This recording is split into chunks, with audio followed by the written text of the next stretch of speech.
Hi friends, बहुत बहुत स्वागत है आपका अपने चैनल यूडी स्टडी दर्पण में।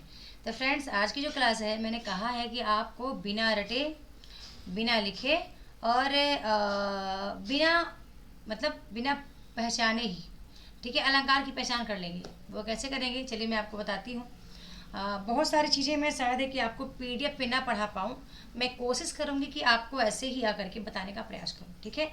बहुत सी चीज़ें ऐसी होगी जो मैं आपको शायद पीडीएफ के थ्रू ना लेकर आ पाऊँ, क्योंकि पीडीएफ की स्टडी जो है तो वैसे ऑलरेडी ऐप पे चल रही है। अब आपको पता है अलंकार का मतलब क्या होता है, ठीक है। अलम का मतलब आभूषण होता है। कार का मतलब है कि जो जो उक्ति या अलंकार है, मतलब जो युक्ति या फिर काव्य का की शोभा बढ़ाने वाले कारक को अलंकार कहते हैं। ऐसा भी कह सकते हैं, काव्य की सुंदरता बढ़ाने वाले को अलंकार कहते हैं, ठीक है। अब हम देखते हैं कि अलंकार के, यदि मैं ये पूछूं कि अलंकार के मुख्यतः कितने भेद होते हैं, तो ये आपको कमेंट में लिखना है, ठीक है। मैं पूछ रही हूँ कि अलंकार के मुख्यतः कितने भेद होते हैं, तो आपको बताना है कमेंट सेक्शन में, ठीक है। अब मैं भी ये नहीं बता रही आपको कि मुख्यतः कितने भेद होते हैं, ठीक है। अब मैं केवल अपने मेन मुद्दे पर बात करें कि मुझे आपको बता के क्या जाना है।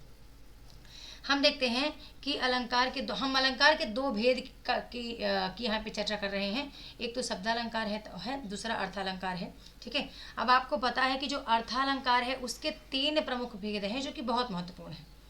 कौन कौन सा? उपमा, उत्प्रेक्षा, रूपक, एक मानवीकरण भी जो कि बार बार आता है। अतिशयोक्ति भी कभी कभी बार बार आपके पेपर में आ जाता है, पूछा जाता है, ठीक है। अतिशयोक्ति चलो आप जानते हैं अतिशयोक्ति क्या होती है ना, जहाँ पर बढ़ा चढ़ा कर वर्णन हो।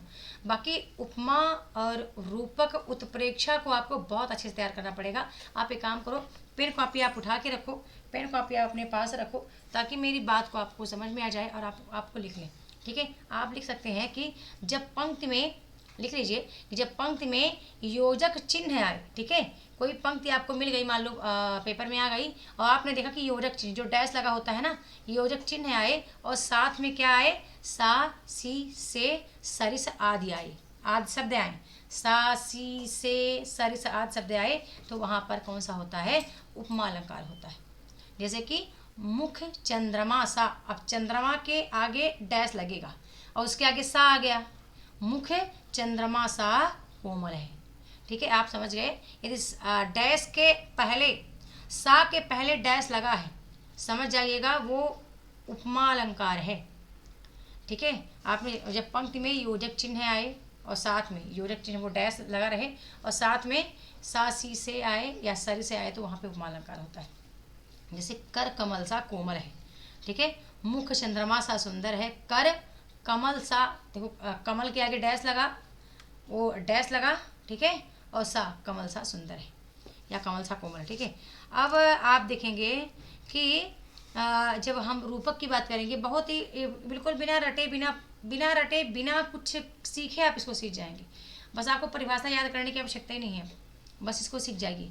अब जब मैं रूपक की बात करती हूँ, तो जब पंक्ति में केवल योजक चिन्ह आए, पंक्ति में केवल योजक चिन्ह आए पर कौन सा ना आए? सा, सी, से, सर, ये शब्द न आए, ठीक है। योजक चिन्ह आ रहा है, लेकिन अब आपने देखा कि उपमा अलंकार में योजक चिन्ह आता है, योजक चिन्ह के जस्ट बाद सा, सी, से, सर शब्द आता है, तो उपमा अलंकार होता है। लेकिन रूपक में योजक चिन्ह तो आ जाए लेकिन सा, सी, से वगैरह ना आए, तो वहाँ पे क्या होता है? रूपक अलंकार होता है। कैसे? मैया मैं तो चंद्र खिलौना, अब चंद्र और खिलौना के बीच में डैश आता है, चंद्र खिलौना लय हूँ। मैया मैं तो चंद्र, चंद्र और खिलौना के बीच में डैश आता है, तो चंद्र खिलौना लय हूँ। जहाँ दो शब्द के बीच में डैश आया, समझ जाना वो रूपक अलंकार है। अगर डैश आएगा ही आएगा, ठीक है। मुख कर कमल सा कोमल है, ये रूप उपमा अलंकार का ज्ञापन है। तो कर कमल, कोई शब्द के आगे डैश लगा, डैश के आगे सा लगा आ गया, तो समझ जाएगा उपमा अलंकार है, ठीक है। बहुत ही ये बेसिक है, यदि आप शॉर्ट में इनको पढ़ लें, और शॉर्ट में हर चीज़ आप याद कर सकते हैं, पूरा ग्रामर शॉर्ट में आप पढ़ सकते हैं, ठीक है। चाहे आप, मैं छंद की बात करूँ, चाहे मैं अलंकार की बात करूँ, चाहे रस की बाबात करूँ, चाहे मैं बात करूँ उद्भव तत्सम तद्भव की, मैं उद्भव की बात करूँ, ठीक है। तो ये पूरा आप ना प्रॉपर ट्रिक से पढ़ सकते हैं, ऐसे शॉर्ट में पढ़ सकते हैं। इसके बाद मैं बात करूँ उत्प्रेक्षा की, ठीक है। उत्प्रेक्षा की यदि मैं बात करती हूँ, तो आपको पता है उत्प्रेक्षा का बहुत सीधा सा है, क्या है, ठीक है। काफ़ी मित्र कमेंट कर रहे हैं, क्या बात है प्रीति, प्रणाम प्रणाम, ठीक है। यदि पंक्ति में क्या है? मानू जानू, मानो जानू, ठीक है। ज्यों त्यों खालू लय इव, ऐसा ऐसा ऐसे इतने शब्द आए। कौन सा? मानू जानू, मानो जानो,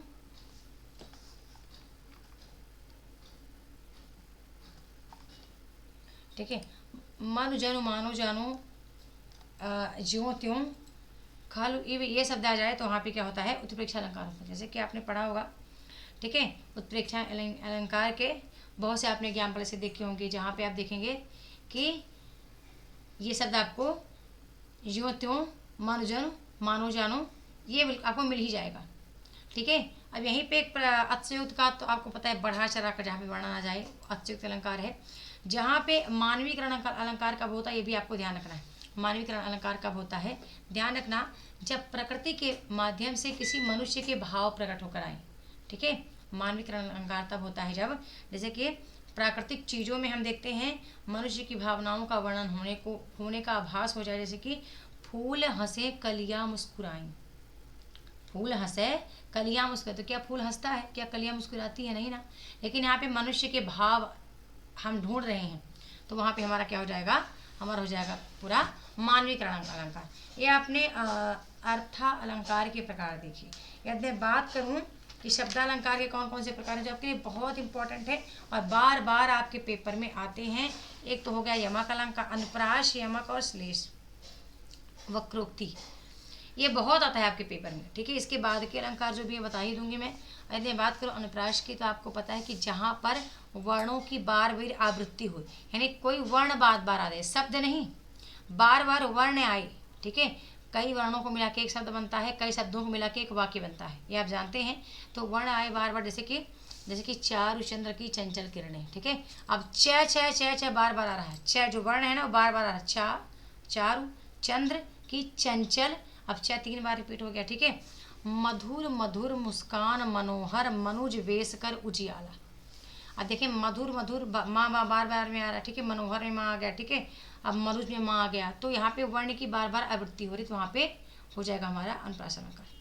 अब यमक का अर्थ, यमक की बहुत बार आता है पेपर में, आपसे बनता हुआ प्रश्न आपका गलत होता है, 2 नंबर आपका गलत हो जाता है, चाहे पेपर कोई भी हो।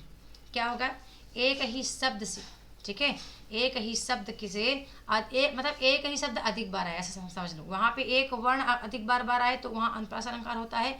यमक में जब एक ही शब्द बार बार आए और उसका अर्थ अनेक हो, ठीक है, उसका अर्थ अनेक हो, तो वहाँ पे क्या होता है? यमक अलंकार। जैसे कि काली घटा का घमंड घटा, है ना। काली घटा यहाँ बादल से हो गया, और घमंड घटा का मतलब घमंड कम होना हो गया।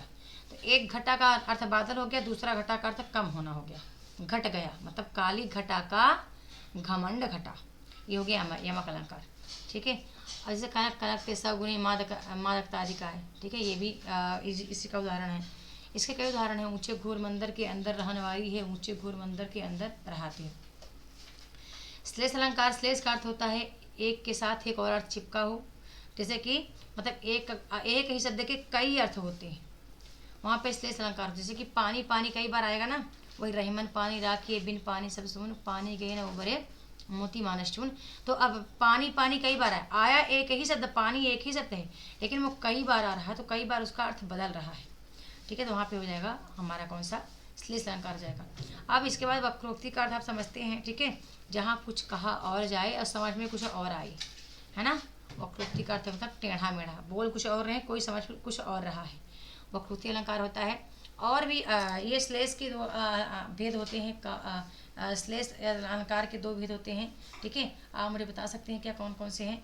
और वक्रोक्ति के भी 2 भेद हैं, काक वक्रोक्ति और श्लेष वक्रोक्ति, ठीक है। और भी यदि आपको लगता है कि और कोई अलंकार है जो आपसे नहीं बनता है, या छंद है आपसे नहीं बनता है, तो मैं आपको कोई बिना पेन कॉपी की, ठीक है, बिना पेन कॉपी के आप सीख सकते हैं। आपको लगता है तत्सम तो आपको नहीं आता है, मतलब जो भी व्याकरण आपको लग रहा है नहीं आ रहा है, तो मैं ऐसे आके मुँह जबानी आपको बता के चली जाऊँगी, ठीक है, बिना पेन कॉपी के। आप क्लास को मात्र 2 बार देखना, 1 बार देखना, 2 बार देखना, और कोशिश करें एक बार जब देख रहे हैं तो उसको लिख के तैयार कर लीजिएगा, ठीक है, लिख के कर लेंगे तो ज़्यादा अच्छा रहेगा। ओके, क्लास को स्टॉप करना चाहूँगी। वीडियो पसंद आए तो चैनल को लाइक से सब्सक्राइब जरूर करें, बेल आइकन प्रेस करके रखें ताकि मेरी कोई वीडियो मिस ना हो। ओके, आप मेरे टेलीग्राम पे जुड़ सकते हैं, मेरे ऐप पे जुड़ सकते हैं, और वहाँ पर जुड़कर अपनी तैयारी बेहतर कर सकते हैं। बहुत बहुत धन्यवाद फ्रेंड्स।